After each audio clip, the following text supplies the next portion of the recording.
in your book, very good, where you look at certain instances of biomimicry, right? What is biomimicry?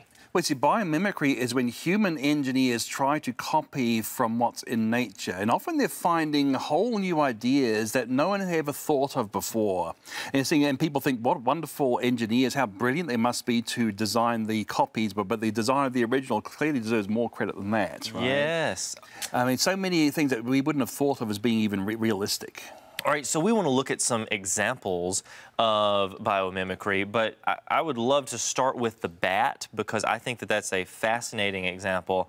The bat can see using waves, right? Using energy waves of sound, basically? That's right, because sonar, in fact, when they first discovered sonar, that was during the Second World War, when the British were trying to secretly do radar and sonar and hide it from the Axis powers, and they thought that their national secrets had been breached, that these dumb animals are using the things that is just our top technology of the day, and the bats do it? Come on. Yeah. Yeah, but in fact, the bats really do other first-peer things with sonar, and of course, long before humans, and in fact, it's still much better than human sonar, and we're trying to learn from how the bats do it. We haven't made a sonar as good as what the bat does. This was in the Cincinnati Enquirer a number of years ago. It says that bat sonar is so much better than anything devised by human technology that the little creatures seem to enjoy rubbing it in. It's really amazing what they have to do. They have to send a sound wave out, but also to time the echo. The pitch of the echo tells you how fast the prey is moving, and they have to make sure they're not deafened by their own sound generations. They've got certain things to actually deaden the sound, the ears when they actually send the sound off, so they aren't deafened by their own sound. And the point is, when you look at the fossil record, the earliest bats, according to evolutionary dating, are just like our bats. They have the fully developed wing structure, which is a very elaborate design. They have the fully developed echolocation. So the first bats were always bats. There's no evidence that bats evolved from non-bats. Okay, so that means that we don't observe evolution from one type of a proto-bat into a fully functioning bat. All we see are bats fully formed in the fossil record. Well, you see, I mean, people like Dawkins, natural selection produced these things, but in fact, we don't see that in the fossil record. It's the flight has always developed. How would you actually go from a non-bat to a bat, and what good would a half wing be? It wouldn't be good for walking, it wouldn't be good for flying, it'd be worse for both. And natural selection would eliminate it. Wow. Because it couldn't survive. See, natural selection can't decide in a million years of time, I'm going to be a bat. You see, it has to do what's here and now.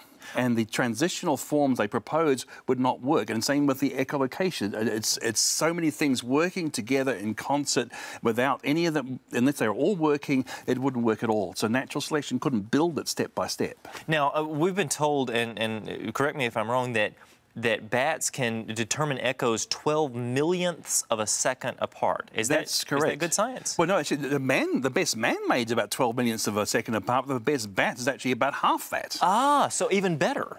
So, yeah, bats are much better. Well, in fact, actually about 2 or 3 millionths of a second, in fact, because it's better than what we can do. That's how sensitive they are, 2 to 3 millionths of a second, and it's without even breaking a sweat, basically. So much better than we can do. Yeah. Okay. All right. Were bats and pterosaurs related? Because we see these big pterodactyl-like creatures, and they look like they might have bat wings. The thing is, they've got different structure. The bat wing, you've got all the fingers involved, and you've got this this leather membrane, but the pterosaur just got one very long index finger. So it's quite a different design. But again, how would you go from a fully walking creature to one of these creatures? Because the intermediate forms would be bad for walking, and they wouldn't fly. They wouldn't even glide properly. So according to evolutionary theory, natural selection should take over, and because they have these clumsy half wings, well, they're gone. They're dead. Yeah, and again, the pterosaurs, the first pterosaurs were pterosaurs. They were fully functional flyers. I mean, where's the evolution? There's no evolution. The fossil record does not prove evolution of pterosaur from non-pterosaur. Okay. Let's look at dolphins for a second. Well, you see, dolphins have an underwater sonar. Okay. That's the thing. And so there's some different designs in dolphin sonar and bat sonar, but see, a dolphin sonar is so sensitive that it can detect a fish the size of a golf ball 230 feet away. Whoa. So Navy people are envious of the way the dolphins' clicks are so mathematically designed that they can actually get so much information from their surroundings. There are certain things that generate the sound, but they've even got a sound lens. We've got light lenses for our eye, but the dolphins have a sound lens which focuses the sound into a beam. Really? That's called the melon, which requires layers of fats of different refractive index for the sound to make sure it's a focusing lens. And that's an elaborate structure in itself. And just recently they discovered that there's actually two components to this dolphin sound, a high pitch and a low pitch. So in fact, the pitch varies as you go down, high pitch up here, low pitch down there. So the pitch of the echo will tell you where in the beam it is. Okay. So it's actually got not just the distance, but also the direction to go. You see, that's a recent discovery. And again, how humans have actually tried to mimic the algorithm a dolphin uses for making our own ultrasounds to scan body parts, okay? So we're copying the dolphin's design. And the other thing is, there are about 200 or so genes in the bat and the dolphin sonar, which are incredibly similar. But no evolutionist believes that bats and dolphins evolved from a common echolocating ancestor. Okay, so it'd be very distant according to evolutionaries. Well, they talk about convergent evolution, but 200 genes looking almost identical from time and mutation and natural selection in totally different creatures looking exactly the same. That's if it wasn't for that, we'd know that people would say that's proof of a common ancestor, but we know that dolphins and bats never had a common echolocating ancestor. Wow. Yeah. There was a paper in Science News that claimed the ancestors of today's dolphins had an ear structure that suggests that they could echolocate as well as their modern relatives can. So in other words, ancient dolphins, modern dolphins, they all seem to have fully functioning echolocators. That's the thing. So where's the proof that the echolocation evolved from a non-echolocation ancestor? It's not in the fossil record either. Wow. Let's look at geckos for a moment. Well, see, geckos are quite amazing because they can stick to even the polished glass ceilings. They can stick to almost any substance. Yeah. And people wonder what the cause of it was. It's suction, but the thing is, it's not that. What they have is very finely divided hairs on their feet, they're actually called setae. You see, they're divided, then subdivided. So subdivided they actually get into intermolecular forces. That's how tiny they are. There's a force called the van der Waals force that holds the atoms together only on a very tiny scale. They're very short-range forces. But the thing is, the gecko's foot is so fine that it actually makes use of these van der Waals forces. So it's incredibly effective stickiness. And also, the geckos are self-cleaning, because you know what it's like with sellotape. You put it on and it gets dusty and then doesn't work anymore. The gecko's feet are self-cleaning. Okay. So we've got this amazing idea of sticky tape modelled on the gecko's feet that would actually be far better than any glue that we have, because it makes use of these very short-range molecular interactions. That's an incredible thing that human engineers wouldn't have even thought of without looking at the gecko feet. We can try to mimic God's design, but we can never get to the amazing complexity or efficiency of His design. Let's look at spider webs. Well, you see, spider webs, I mean, they're stronger than steel.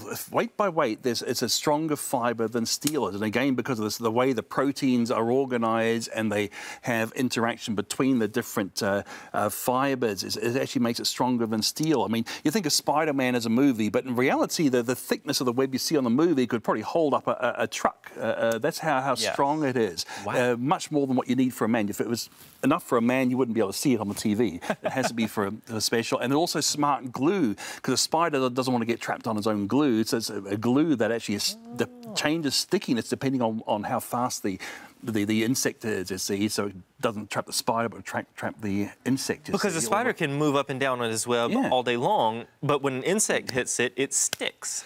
Talk about the design of the eye for a moment. Okay, the eye is an incredible design that even, but the thing is that there are evolutionists like Richard Dawkins claim the eye is badly designed, would you believe? Okay, first thing I'd like to say, well, go and design a better one if you think it's bad. Go and make a better one. I mean, I don't think you could even make a doorknob that I'd trust, you see. He hasn't made anything. But the point is, what you have, you see, your camera, you have the photocell and you have the wire behind it. That sounds good. And Dawkins says, well, the nerves go in front of the photocell and therefore block light. That's a bad design. Which is crazy because, I mean, the eye can detect a single photon of light. You can't get better than that. the eye can detect a single photon of light. Yeah. And so Dawkins is saying, okay, things can't be designed. The eye can't be designed. There is no creator because the eye is poorly designed. If we really have an all-knowing God, well, he would have made it differently. And here we have a fallible human being saying, I can do better, right? But in fact, what he doesn't realize, first of all, you have to have a blood supply because these are living cells involved. So you have to have the blood supply going behind the light receptors because blood in front of the eye would actually absorb light. It'd be hopeless. You have to have a blood behind the eye. But also what they've discovered is, in fact, you've got the Mueller cells, which sort of go between, and these act as fibre optic plates, you see, that actually sharpens the image. It's used for low distortion. It stops the stray light getting in. And in fact, it actually is a very efficient way of making sure all the light coming into the retina goes into the right sort of photocell. In fact, even has some color discrimination. So the blue light goes more to the to rods, which are more sensitive to blue. You can't see very well in dark with red light. But so the colored light is actually going to the red, and green goes to the cones, which are more sensitive to it. So the Mueller cells actually sharpen the image, which means you have to have things in front of the light receptor. That's actually a very good design. In fact, some of the reporters even say it's an optimal structure designed for improving the sharpness of image. The supposed bad design is actually an optimal structure. Bottom line, what do we see when we look around at nature? We see amazing optimal structures. We see evidence of a fallen creation. We've seen some deterioration thanks to sin and the curse and all that. But at the bottom of that, there must be incredible design. We see evidence of things going downhill. We don't see things going uphill. We see things coming down from the original perfect concept of design. Nevertheless, the design that we see in nature is better than anything we can try to mimic today. It points to a superior authority, a superior mind who in the beginning created everything, the God of the Bible.